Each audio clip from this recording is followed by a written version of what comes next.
नमस्कार मंडळी, निकिताज रेसिपीमध्ये तुम्हा सर्वांचे खूप खूप मनापासून स्वागत। आजचा खास पदार्थ आहे आंबट गोड टोमॅटोची चटणी। मंडळी, आंबट गोड टोमॅटोची चटणी कशी बनवायची हे बघण्यासाठी व्हिडिओ शेवटपर्यंत नक्की बघा। आज मी साखर घालून टोमॅटोची चटणी बनवलेली आहे। चला तर मंडळी, आजच्या रेसिपीला सुरुवात करूया। सर्वप्रथम मी इथे टोमॅटो स्वच्छ धुवून घेतलेले आहे, ते आपल्याला आता बारीक असे कट करून घ्यायचे। मंडळी, तुम्ही जर निकिताज रेसिपी चॅनलवर नवीन असाल तर लगेच जाऊन निकिताज रेसिपी चॅनलला सबस्क्राइब करा, म्हणजेच तुम्हाला माझे नवनवीन भन्नाट व्हिडिओ बघायला भेटतील। आवडल्यास लाईक, कमेंट, शेअर नक्की करा। चला तर मंडळी, मी इथे टोमॅटो बारीक कट करून घेतलेला आहे। आता आपल्याला फोडणीची तयारी करायची आहे। सर्वप्रथम मी इथे ठेवलेली आहे कढई गरम करायला। त्यामध्ये घालून घ्यायचंय 2 ते 3 चमचे तेल।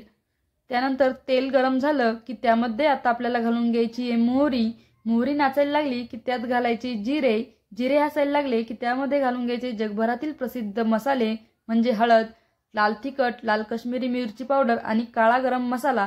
ते व्यवस्थित परतून घेतलं की त्यामध्ये घालून घ्यायचे टोमॅटो। मंडळी, इथे आपल्याला टोमॅटो मंद आचेवर शिजवून घ्यायचा आहे। मंडळी, कोणाकोणाला टोमॅटोची चटणी आवडते कमेंट करून नक्की कळवा आणि तुम्ही कशा पद्धतीने करतात तेही कळवा। घेतलं की त्यामध्ये घालून घ्यायचे आता चवीनुसार मीठ। व्यवस्थित मीठ त्यामध्ये मिक्स करून घ्यायचंय आणि आपल्याला मंद आचेवर झाकण ठेवून 2 ते 3 मिनिटं चांगलं वाफवून घ्यायचंय। त्यानंतर त्यामध्ये घालून घ्यायची कोथिंबीर। कोथिंबीरीने टोमॅटोच्या चटणीला चव फार छान येते।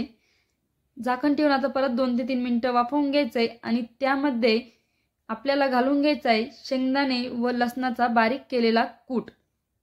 मंडळी, इथे मी शेंगदाणे भाजून घेतले जेणेकरून त्याची चव छान येते आणि पटकन त्यामध्ये मिक्स होतं। इथे ते व्यवस्थित मिक्स करून आपल्याला 2 मिनिटं अजून झाकण ठेवून व्यवस्थित तो कूट वाफवून घ्यायचा आहे। आणि आता आपल्याला घालून घ्यायचे 1 चमचा साखर। मंडळी, टोमॅटो आंबट असल्यामुळे टोमॅटो चटणीत थोडीशी साखर घातली की चटणीला चव फार छान येते, आंबटपणा मुरतो आणि टोमॅटो चटणी खायलाही खूप छान लागते। मंडळी, कशी वाटली आजची टोमॅटोची चटणीची रेसिपी हे कमेंट करून नक्की कळवा। पुन्हा भेटूया अशाच नवनवीन रेसिपींसोबत निकिताज रेसिपी चॅनलवर। तोपर्यंत मस्त राहा, खात राहा आणि सर्वात महत्त्वाचं मराठमोळ्या पदार्थांचा आस्वाद घेत राहा। Take care, bye bye.